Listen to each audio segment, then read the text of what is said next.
The quote, habits, the fire in our lives. Short and simple, but very powerful. The context, our life is made up of repeated actions, some of it without us even thinking about it.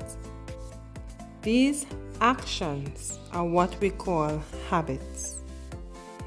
The habits we possess are what we consciously or unconsciously adopt.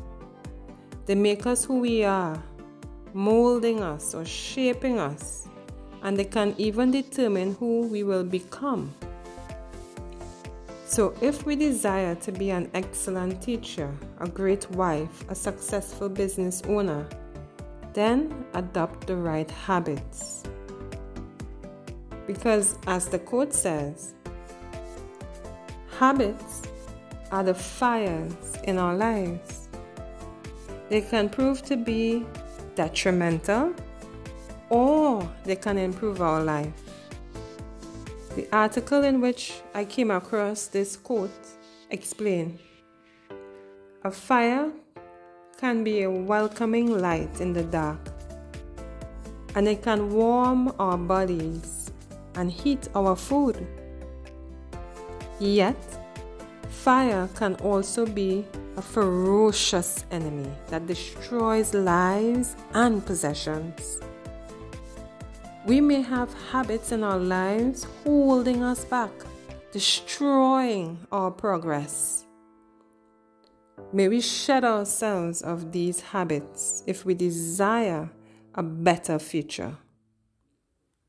Application.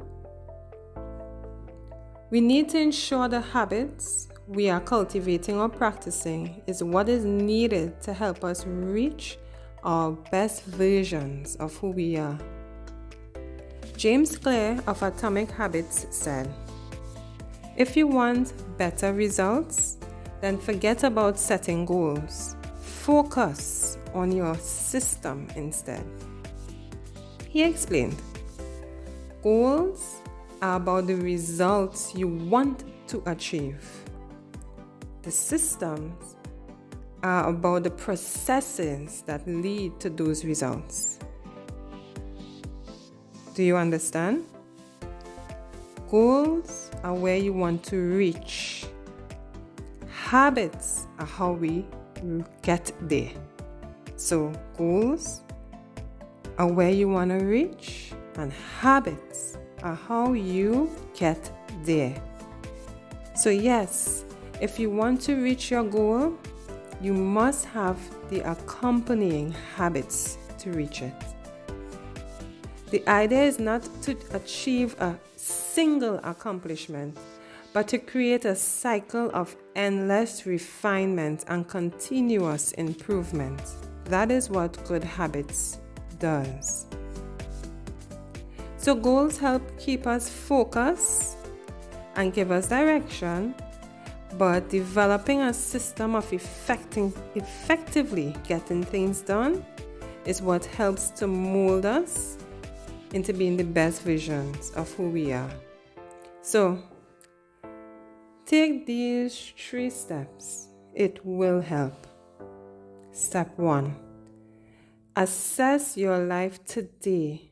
Honestly, ask yourself, what things I do that may be holding me back from becoming a manager, a better wife, a better parent, a business owner, whatever it is you desire for yourself.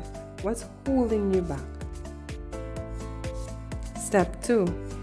When you identify these things that are holding you back, make a conscious effort to avoid practicing these things. In some cases, you may have to cut it out. You may even have to remove the things and people that encourage you to practice these habits. Step 3. Fill the void. Don't leave the absence in our lives. Fill that void with doing the things that will help us to reach that version of ourselves we see. Now, these things can be very small practices. Don't ever think the little things are too small. Constantly applying them in our lives will help us to develop the habits that could be likened to that fire that warms us and adds light to our life. So, this is Busy Career Woman. Remember, let your habits be like that fire that provides, not destroys.